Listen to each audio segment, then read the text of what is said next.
Hi guys, welcome back to my YouTube channel that is Swapna's Tutorial. So ನೀವೇನೇ ನನ್ನ ಚಾನೆಲ್ಗೆ subscribe ಆಗಿಲ್ಲ ಅಂದರೆ ಪ್ಲೀಸ್ ಸಬ್ಸ್ಕ್ರೈಬ್ ಆಗಿ ವಿಡಿಯೋಸ್ನ ಲೈಕ್ ಮಾಡಿ ಶೇರ್ ಮಾಡಿ ಹಾಗೆ ಕಮೆಂಟ್ ಮಾಡಿ. ಸೊ ಇವತ್ತು ನಾನು ಮಾಡ್ತಿರೋ ಸಬ್ಜೆಕ್ಟ್ ಯಾವುದು ಅಂದರೆ ಥರ್ಡ್ ಸೆಮ್ BComನ ಒಂದು ಫಂಡಮೆಂಟಲ್ ಕಾಸ್ಟಿಂಗ್ ಅನ್ನೋ ಒಂದು ಸಬ್ಜೆಕ್ಟ್ನ ಎಕ್ಸ್ಪ್ಲೈನ್ ಮಾಡ್ತಿದ್ದೀನಿ. ಸೊ ಅದರಲ್ಲಿ ಚಾಪ್ಟರ್ 3 ಬಂದ್ಬಿಟ್ಟು labour cost. So labour cost related ನಾನು ಈ ಒಂದು ವಿಡಿಯೋದಲ್ಲಿ ಫಸ್ಟ್ ಪ್ರಾಬ್ಲಮ್ನ ಎಕ್ಸ್ಪ್ಲೈನ್ ಮಾಡ್ತಿದ್ದೀನಿ, ಓಕೆನಾ. ಸೊ ಇದು ಬಂದ್ಬಿಟ್ಟು ಸಿಂಪಲ್ ಪ್ರಾಬ್ಲಮ್ಸ್ನ ಎಕ್ಸ್ಪ್ಲೈನ್ ಮಾಡ್ತಿದ್ದೀನಿ, ಯಾಕೆಂದರೆ ನಿಮಗೆ ಇದೊಂದು ಗೊತ್ತಾದ್ರೆ ಸಾಕು. ಈ ರೀತಿ ಪ್ರಾಬ್ಲಮ್ಸ್ ಯಾವುದೇ ಕೊಟ್ಟರು ನೀವು ಮಾಡ್ತಾ ಹೋಗ್ತೀರಾ, ಓಕೆನಾ. ಸೊ ನೋಡಿ, ಇದರಲ್ಲಿ ನಾವು first calculation of earnings of the workers under time rate system and piece rate system ಅಂದ್ರೆ ಏನು, ಅರ್ನಿಂಗ್ಸ್ನ ಟೈಮ್ ರೇಟ್ ಸಿಸ್ಟಮ್ ಅಂಡರ್ ಮತ್ತೆ ಪೀಸ್ ರೇಟ್ ಸಿಸ್ಟಮ್ ಅಂಡರ್ ಅಲ್ಲಿ ಫೈಂಡ್ ಔಟ್ ಮಾಡಬೇಕು, ಓಕೆನಾ. ಇವರು ಏನೇನೆಲ್ಲ ಡೀಟೇಲ್ಸ್ ಅನ್ನೋದನ್ನ ಕೊಟ್ಟಿದ್ದಾರೆ ಅಂದ್ರೆ, ಆ workers per hour working 8 hours ಅಂದ್ರೆ ಏನು, ಒಬ್ಬ ವ್ಯಕ್ತಿ ಒಂದು ದಿನದಲ್ಲಿ 8 hours ವರ್ಕ್ ಮಾಡ್ತಾರಂತೆ. ರೇಟ್ ಪರ್ ಅವರ್ ಅಂದ್ರೆ ರೇಟ್ ಪರ್ ಅವರ್ ಎಷ್ಟಿದೆ, 1 hourಗೆ ಎಷ್ಟು ಅಮೌಂಟ್ನ ಪೇ ಮಾಡ್ತಾರೆ ಅಂದರೆ 5 rupeesನ ಪೇ ಮಾಡ್ತಾರೆ. Number of units produce in our ಅಂದರೆ ಎಷ್ಟು ಪ್ರಾಡಕ್ಟ್ಸ್ನ ಪ್ರೊಡ್ಯೂಸ್ ಮಾಡ್ತಿದ್ದಾರೆ 1 hour ಅಲ್ಲಿ ಅಂದರೆ 8 ಪ್ರಾಡಕ್ಟ್ನ ಪ್ರೊಡ್ಯೂಸ್ ಮಾಡ್ತಿದ್ದಾರೆ. ಈಸ್ 100 units ಅಂದರೆ ಏನು, ರೇಟ್ ಪರ್ ಯೂನಿಟ್, ಓಕೆನಾ. ಸೊ ರೇಟ್ ಪರ್ ಯೂನಿಟ್ ಎಷ್ಟಿದೆ, ಸೊ ರೇಟ್ ಪರ್ ಯೂನಿಟ್ ಬಂದ್ಬಿಟ್ಟು 100 units, sorry, one number of units produced is 8 hours, in 8 hours is rupees is 100 units ಅಂತ ಇಲ್ಲಿ ಹೇಳಿದ್ದಾರೆ. ಅಂದರೆ 8 hours ಅಲ್ಲಿ 100 unitsನ ಪ್ರೊಡ್ಯೂಸ್ ಮಾಡ್ತಾರೆ, ಓಕೆನಾ. 8 hours ಅಲ್ಲಿ 100 unitsನ ಪ್ರೊಡ್ಯೂಸ್ ಮಾಡಿರೋದು. ಸೊ ನಂಬರ್ ಆಫ್ ಯೂನಿಟ್ಸ್ ಎಷ್ಟು ಪ್ರೊಡ್ಯೂಸ್ ಮಾಡಿರೋದು 100. ನೆಕ್ಸ್ಟು ರೇಟ್ ಪರ್ ಯೂನಿಟ್ ಅಂದರೆ ರೇಟ್ ಪರ್ ಯೂನಿಟ್ ಅವರೇ ಕೊಟ್ಟಿದ್ದಾರೆ, ಎಷ್ಟಿದೆ 0.5 ಅಂತ ಇಲ್ಲಿ ಹೇಳಿದ್ದಾರೆ, ಓಕೆನಾ. ಈಗ ನೀವೇನು ಮಾಡಬೇಕು ಅಂದರೆ ಟೈಮ್ ರೇಟ್ ಸಿಸ್ಟಮ್ ಮತ್ತು ಪೀಸ್ ರೇಟ್ ಸಿಸ್ಟಮ್ ಅಂಡರು ಈ ಒಂದು ಪ್ರಾಬ್ಲಮ್ಗೆ ಆನ್ಸರ್ ಅನ್ನೋದನ್ನ ಫೈಂಡ್ ಔಟ್ ಮಾಡಬೇಕು, ಓಕೆನಾ. ಸೊ ಇವಾಗ ನಾವು ಡೈರೆಕ್ಟು ಫಾರ್ಮುಲಾ ನೋಡೋಣ. ಫಾರ್ಮುಲಾ ನೋಡಿದ್ರೆ ನಿಮಗೆ ಗೊತ್ತಾಗುತ್ತೆ, ಓಕೆನಾ. ಸೊ ನೋಡಿ, ಈ ಫಾರ್ಮುಲಾದಲ್ಲಿ ಟೈಮ್ ರೇಟ್ ಸಿಸ್ಟಮ್ದು ಫಾರ್ಮುಲಾ ಏನಿದೆ, earnings is equals to number of hours work into rate per hour ಅಲ್ವಾ ಇರೋದು. ಸೊ ನೋಡಿ, number of hours work into rate per hour. So ಯಾವುದೇ ಕಾರಣಕ್ಕೂ ನೀವು ಎಕ್ಸಾಮಲ್ಲಿ ಈ ರೀತಿ ಫಾರ್ಮುಲಾನ ಶಾರ್ಟ್ ಫಾರ್ಮಲ್ಲಿ ಬರೆಯೋಕ್ಕೆ ಹೋಗಬೇಡಿ, ಕಂಪ್ಲೀಟ್ ವರ್ಷನಲ್ಲಿ ಬರಿಬೇಕಾಗುತ್ತೆ, ಓಕೆನಾ. ಸೊ ನಂಬರ್ ಆಫ್ ಅವರ್ಸ್ ಎಷ್ಟು ಅವರ್ ವರ್ಕ್ ಮಾಡಿರೋದು 8 hours ಇಂಟು 1 hourಗೆ ಎಷ್ಟು ರೂಪಾಯಿ ಅಂತ ಅವ್ರು ಹೇಳ್ತಿರೋದು ₹5 ಅಂತ ಹೇಳಿದ್ದಾರೆ. ರೇಟ್ ಪರ್ ಅವರ್ ಅವರೇ ಕೊಟ್ಟಿದ್ದಾರೆ ನೋಡಿ, ರೇಟ್ ಪರ್ ಅವರ್ ₹5 ಅಂತ ಹೇಳಿದ್ದಾರೆ. ಸೊ ಇವಾಗ ಆನ್ಸರ್ ಎಷ್ಟು ಬರುತ್ತೆ, 8 5s 40 ಅಲ್ವಾ. Earnings is equals to 40. ಇದು ಆನ್ಸರ್ ಯಾವುದಕ್ಕೆ, ಟೈಮ್ ರೇಟ್ ಸಿಸ್ಟಮ್ಗೆ ಇದು ಆನ್ಸರ್, ಓಕೆನಾ. ನಮ್ಗೆ ಆಲ್ರೆಡಿ ಟೈಮ್ ರೇಟ್ ಸಿಸ್ಟಮ್ನ find out ಮಾಡಾಯಿತು.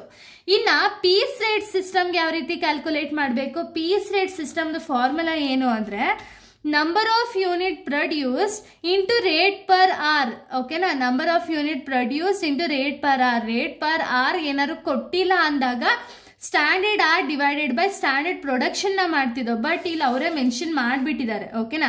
Number of units ಎಷ್ಟು ಯೂನಿಟ್ಸ್ನ ಪ್ರೊಡ್ಯೂಸ್ ಮಾಡ್ತಿರೋದು ಅವರು 100 units into rate per unit. 1 unit produce ಮಾಡೋದಕ್ಕೆ ಎಷ್ಟು ರೇಟ್ನ ತಗೊಳ್ತಿದ್ದಾರೆ ಅವರು 0.5. ಸೊ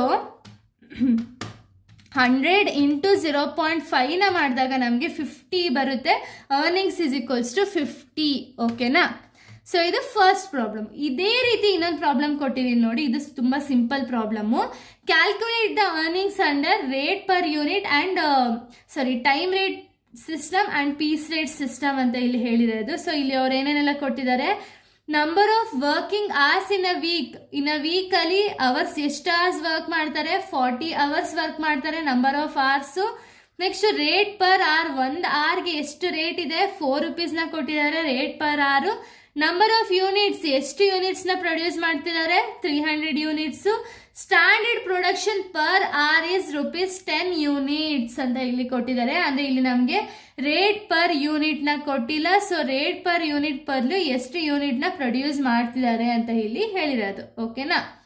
ಸೊ ಬನ್ನಿ ಇವಾಗ ನಾವು ಡೈರೆಕ್ಟ್ ಆನ್ಸರ್ಗೆ ಹೋಗೋಣ, ಅವಾಗ ನಿಮಗೆ ಪ್ರಾಪರಾಗಿ ಗೊತ್ತಾಗುತ್ತೆ.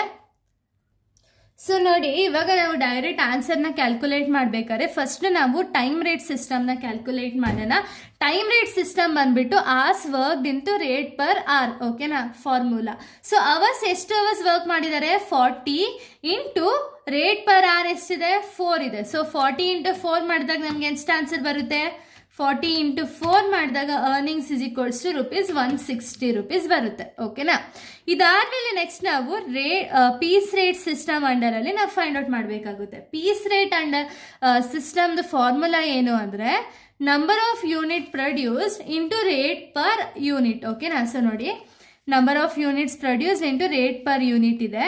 ಇಲ್ಲಿ ನಮಗೆ ರೇಟ್ ಪರ್ ಯೂನಿಟ್ ಅಥವಾ ರೇಟ್ ಪರ್ ಆರ್ ಎಷ್ಟು ಅಂತ ಹೇಳಿ ಕೊಟ್ಟಿಲ್ಲ. ಓಕೆನಾ?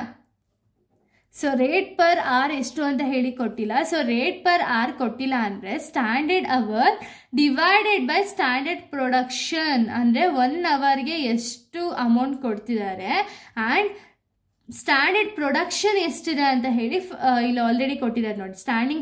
ಸ್ಟ್ಯಾಂಡರ್ಡ್ ಪ್ರೊಡಕ್ಷನ್ ಪರ್ ಆರ್ ಅಂತ ಹೇಳಿ ₹10 ಅಂತ ಹೇಳಿ ಕೊಟ್ಟಿದ್ದಾರಲ್ಲ, ಅದನ್ನೇ ಕನ್ಸಿಡರ್ ಮಾಡಬೇಕು. ಓಕೆನಾ?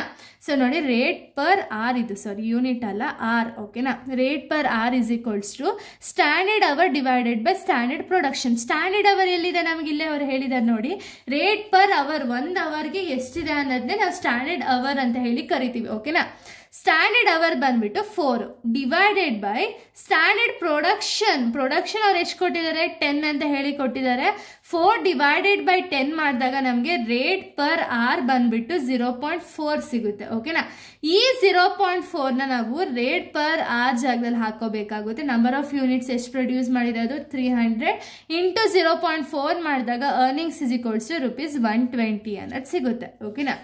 ಇದು ಚಿಕ್ಕ ಪ್ರಾಬ್ಲಮ್. ಇದು ರಿಲೇಟೆಡ್ ಟು 5 or 6 ಮಾರ್ಕ್ಸ್ ಕೇಳುವಂತಹ ಒಂದು ಪ್ರಾಬ್ಲಮ್ಮು. ನೆಕ್ಸ್ಟ್ ವಿಡಿಯೋದಲ್ಲಿ ನಾನು 14 ಮಾರ್ಕ್ಸ್ಗೆ ಯಾವ ರೀತಿ ಪ್ರಾಬ್ಲಮ್ನ ಕೇಳ್ತಾರೆ ಅಂತ ಹೇಳಿ ನೆಕ್ಸ್ಟ್ ವಿಡಿಯೋದಲ್ಲಿ ಹೇಳ್ತೀನಿ. So thank you guys, thanks for watching.